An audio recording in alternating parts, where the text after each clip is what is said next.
Hi there, I'm at the sanctuary of Santa Rosalia. I don't know if you can see at the back here. This was where they found the saint's, Santa Rosalia's bones.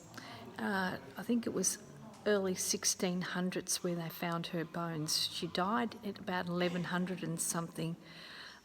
She dedicated her life to God, and she didn't want to marry. She was supposed to marry somebody that was of noble birth, and she was of noble birth. She was about 16, but she decided not to marry, so she came up to the cave here, and here's where she spent the rest of her days. And around about when she passed away, and around about 1600, early 1600s, they found she appeared as an apparition